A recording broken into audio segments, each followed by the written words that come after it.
লাল lipstick দিলে পুলিশে ধরবে, সরকারের ঠিক করে দেওয়া স্টাইলে চুল না কাটলে, কাপড় না পরলে অথবা সিনেমা দেখলে হতে পারে জেল জরিমানা, এমনকি মৃত্যুদণ্ড। শুধু তাই না, দিনের যে কোনো সময় ফোনে অটোমেটিক একটি স্ক্রিনশট উঠবে আর তা চলে যাবে সরকারের কাছে, যেন তারা জানতে পারে জনগণ ফোনে কি করছে। এছাড়াও দাদা যদি কোনো অপরাধ করে, তার শাস্তি পেতে হবে পরবর্তী ৩ প্রজন্ম অর্থাৎ নাতি পর্যন্ত।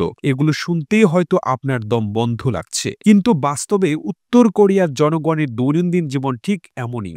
বর্তমান বিশ্বের সবচেয়ে ভয়াবহ স্বৈর শাসনের দেশে এভাবে দম বন্ধ পরিবেশে থাকছে মানুষ।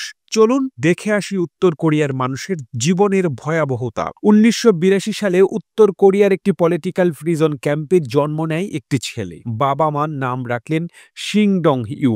বাচ্চাটি জন্ম থেকেই জেলে, বড় হতে থাকে জেলে। তবে ছোট্ট বাচ্চাটির বাবা মার কোনো অপরাধ ছিল না। বাচ্চার দাদা উত্তর কোরিয়ার সরকারের বিরুদ্ধে কথা বলেছিলেন, তাই তার পুরো পরিবারকে জেলে পাঠানো হয়। প্রচন্ড কষ্টের দিন কাটছিল সিংডমের। ক্ষুধায় সে ঘাস আর ইঁদুর খাওয়া শুরু করে। কিন্তু তার বয়স যখন ৫ বছর, তখন জেল থেকে পালানোর অপরাধে তার চোখের সামনেই পুরো পরিবারকে মেরে ফেলা হয়। এরপর ২০০৫ সালে সে নিজেও পালানোর চেষ্টা করে এবং সফল হয়। সে শুধু জেল থেকেই না, বরং উত্তর কোরিয়া থেকেও পালায়। পরবর্তীতে সিংডম উত্তর কোরিয়া এসব প্রিজন ক্যাম্পের ভয়াবহতা তুলে ধরেন বিশ্বের কাছে। তার জীবনী নিয়ে লেখা হয় এসকেপ ফ্রম ক্যাম্প 14 বইটি। কিন্তু শুরু থেকে উত্তর কোরিয়ার অবস্থা এমন ছিল না। ১৯৪৫ সালের ১৫ই আগস্ট দেশটি জাপান থেকে স্বাধীনতা লাভ করে। এই স্বাধীনতা যুদ্ধের নায়ক কিম ইল সাং হন দেশটির প্রথম সুপ্রিম লিডার। কিম ইল সাং হচ্ছেন বর্তমান শাসক কিম জং উনের দাদা। ১৯৪৫ সাল থেকে এই পর্যন্ত উত্তর কোরিয়া চলছে পরিবারতন্ত্র।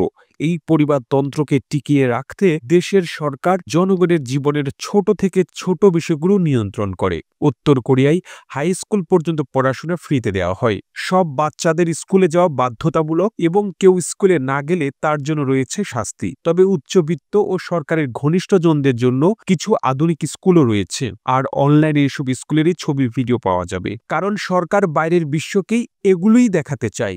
আর কলেজের পর প্রতিটি ছেলেকে অন্তত ১০ বছরের জন্য বাধ্যতামূলক সেনাবাহিনীতে কাজ করতে হয়। উত্তর কোরিয়ায় সরকারের পক্ষ থেকে মেয়েদের মোট ১৮টি আর ছেলেদের ১৪টি চুল কাটার স্টাইল বেঁধে দেওয়া আছে। এর বাইরে কেউ চুল কাটতে পারবে না।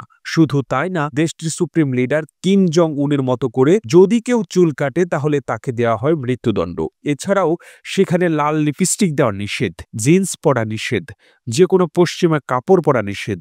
আর এইসব বিষয়গুলো দেখাশোনার জন্য রয়েছে উত্তর কোরিয়ার বিউটি পুলিশ।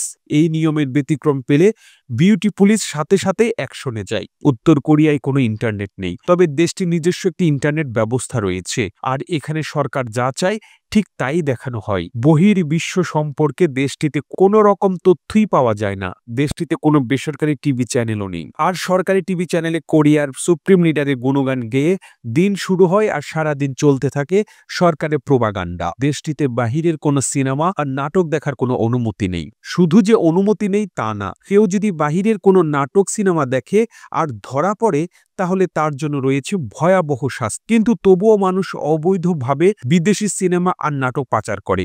গভীর রাতে আলো নিভিয়ে ভলিউম কমিয়ে তারা এসব নাটক সিনেমা দেখেন। উত্তর কোরিয়ায় মোবাইল ফোনে কথা বলাটাও অত্যন্ত বিপজ্জনক, কারণ সরকারের গোয়েন্দা সংস্থা সবকিছুই নজরদারিতে রাখে। শুধু তাই না, দেশে যেসব স্মার্টফোন পাওয়া যায় তার অপারেটিং সিস্টেম দিনের যে কোনো সময় একটি স্ক্রিনশট নিয়ে সেটি অটোমেটিক সরকারের কাছে পাঠিয়ে দেয়। ফলে ফোনে কোনো কিছু করাও সম্ভব না। উত্তর কোরিয়ায় কোনো ধর্মের চর্চাও করা হয় না, এমনকি করতেও দেওয়া হয় না।